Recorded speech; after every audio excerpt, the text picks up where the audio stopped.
Welcome back to the 5 Mantis.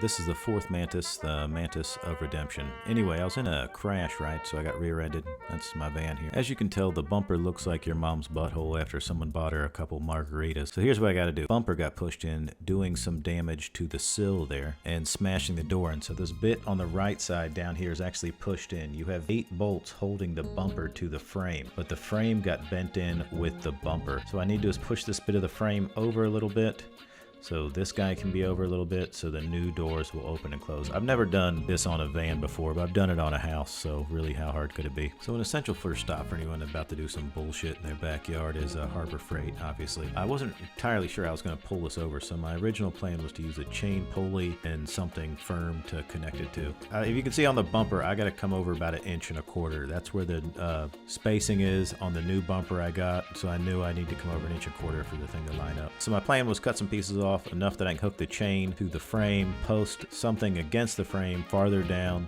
and then crank it against the stump. I thought maybe worst case scenario I could pull this stump out of the ground, but this only took about 6 hours, and the only thing I accomplished was destroying the 2x4, which is fine. I never really liked that 2x4 either way. So I headed back to Harbor Freight to maybe try a different plan B. My other plan I was going to do was weld a 30-ton jack inside the frame and then pump it up and push that bit of the frame over, but I got this bodywork kit with little confidence that it would actually work, but this thing came in clutch, dude. I used this thing throughout the whole job. This dude is where it's at. I mean, this one's only the 4-ton. It was spread in metal like $10 will spread your mom's butt cheeks. I mean, that's not entirely true. I didn't get it spread all the way like your mom's butt cheeks. I only got it, I got it to about 1 inch. And then I had the bright idea, if I would have cut the sill off, which I got to replace anyway, it'll be less tension, or less that the jack has to fight against. So I did that, and I got about 1.25 inches. So I think I can get 4 out of the 8 bolts, which ain't bad, really. I mean, I don't know if that's bad. I assume it'll be fine, but we'll see.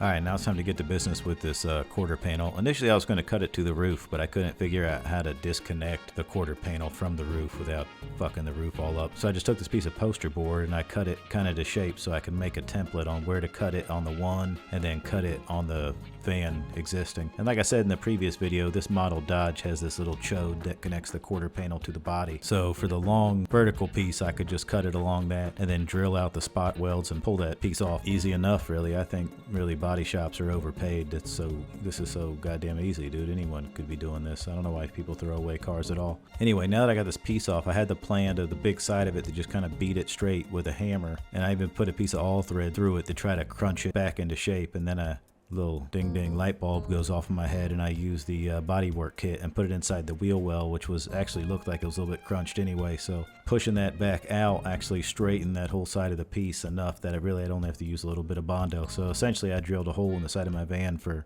absolutely no reason at all. But anyway, that's what life is, drilling holes in vans, realizing later it was a mistake. 'Tis life, I suppose. All right, I can't tell you how satisfying this bit was. Throwing this piece of quarter panel on here, it's got all those little details on the body, so which helped me to line it up pretty easily. Clamped it on the flange on the inside, and then I just put some spot welds on the outside. On the jam side of it, I knew the bit was a little bit crunched in, so I didn't weld the jam. I was going to put that quarter panel piece on, swing both doors, and then align the doors, and then tack weld the jam in, because I knew I'd have to pump up the jam, pump up the jam, pump up the jam. Because essentially I was sort of faking the ass of this. The ass is mashed, and I'm trying to make it look not mashed. I know you guys probably hear my baritone and see my steely-eyed gaze, my chiseled cheekbones, broad shoulders, massive cock, and think this is looking pretty easy, but this part took the better part of all day trying to line these doors up and then keep them in place in order to be able to tack weld this thing. Again, I wanted to be able to have the doors still now don't open as satisfyingly perfect as they used to, but to get these to open and close right took a little bit of work. I wanted to make sure the doors opened and closed with the bumper, see how far off I was before I finished welding it the rest of the way out, and then I had to do the sill. Luckily the sill part, the only part I needed to line up is where the little hook was that caught the left side of the door. I don't know, whatever, dude. The bolts that hold the bumper on are part of the existing frame anyway, so that I don't need to mess with. And I will say the little body kit thing came in handy for this, because it was able to push and hold in place the existing van of the floor while I welded it to the new sill. Learned a lot of stuff on this project. I think first and foremost, I used to make fun of guys walking around with a quarter panel that didn't match the rest of their truck, or a door that didn't match. I think they stopped there because there's a point of pride in getting it done, and they want people to know They want to show their work, as they would say back in elementary school. Also, I want to say, just don't get offended by certain stuff. Me and your mom have this kind of banter. She doesn't mind. She likes the jokes. Just tell her I said hello and I hope she's doing well. I'll call when I can call.